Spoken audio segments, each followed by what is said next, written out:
Halo, selamat pagi.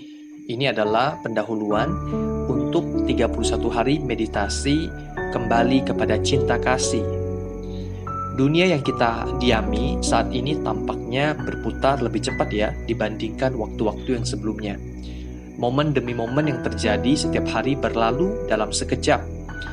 Nampaknya baru saja kita saling mengucapkan selamat tahun baru. Dan tiba-tiba tanpa kita sadari, sebentar lagi kita juga sudah akan mengucapkan selamat tahun baru lagi. Ada banyak faktor yang ikut mempengaruhi cepatnya waktu berlalu. Tuntutan-tuntutan baru bermunculan di dunia kerja yang berubah dengan sangat cepat. Nyaris hampir semua industri mengalami gangguan. Banyak orang yang harus berjuang keras mengikuti tuntutan zaman. Mereka harus beradaptasi. Mereka harus mengikuti pelatihan baru, training-training baru, atau dipindah tugaskan, dimutasi supaya bisa tetap relevan. Sembari itu, mereka juga bergumul dengan tuntutan pernikahan, tuntutan pengasuhan anak, tuntutan dari orang tua, dan kehidupan bermasyarakat. Dan semua ini terjadi di tengah-tengah pergolakan politik, ketidakpastian ekonomi, fluktuasi mata uang, ancaman teror, bencana alam, dan virus-virus baru yang mematikan. Bahkan keadaan dunia hari-hari ini menjadi seperti terisolasi, gelap dan beku. Orang-orang ketakutan dengan adanya virus yang mematikan.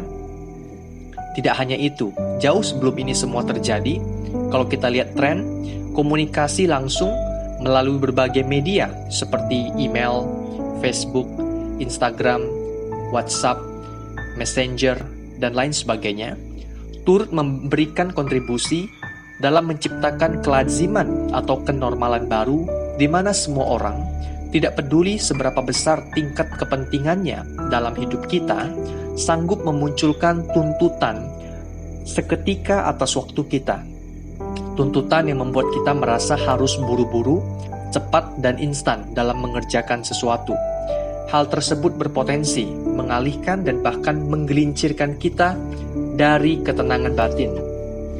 Itu sebabnya banyak orang yang mengalami stres, khawatir yang berlebihan, dan gelisah terus-menerus. Sayangnya, ini bukan kondisi kejiwaan yang bisa dianggap sepele. Hal-hal tersebut diam-diam dapat berkembang menjadi depresi kronis, penyakit psikosomatik. Bahkan penelitian menunjukkan bahwa orang-orang yang mengalami stres tingkat tinggi cenderung memperlihatkan perilaku yang tidak sehat.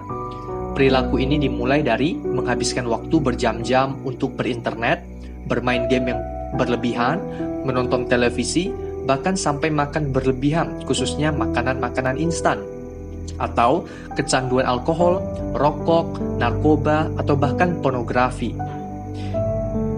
Sejatinya, stres adalah masalah tuntutan. Lagi-lagi, ini tentang tuntutan. Tuntutan yang tidak akan pernah dapat kita penuhi dan puaskan.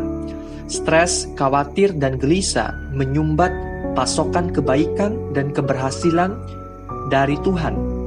Semakin kita belajar untuk menyerahkan kegelisahan kita, semakin banyak kita akan melihat pemeliharaannya mengalir. Stres adalah menginginkan kondisi yang berbeda dari keadaan sekarang. Obat untuk stres yang pertama tentu adalah mengakuinya bahwa kita butuh pertolongan. Yang kedua tentu kita harus berserah kepada Tuhan. Kita menyerahkan yang tidak bisa kita selesaikan. Kita menyerahkan kepada tangan Tuhan Sang Pencipta untuk melakukan. Dan dengan cara mengubah pola pikir kita, kita akan dapat kembali menuju rumah cinta kasih kita. Setiap kita pasti ingin hidup penuh dengan damai sejahtera, hidup yang bebas dari tekanan, dan bagaimana kita bisa tinggal di dalam cinta kasih itu. Meditasi 31 hari ini semoga dapat membantu kita semua untuk kembali kepada kondisi original kita, yaitu makhluk yang penuh dengan cinta kasih, damai sejahtera, dan sukacita.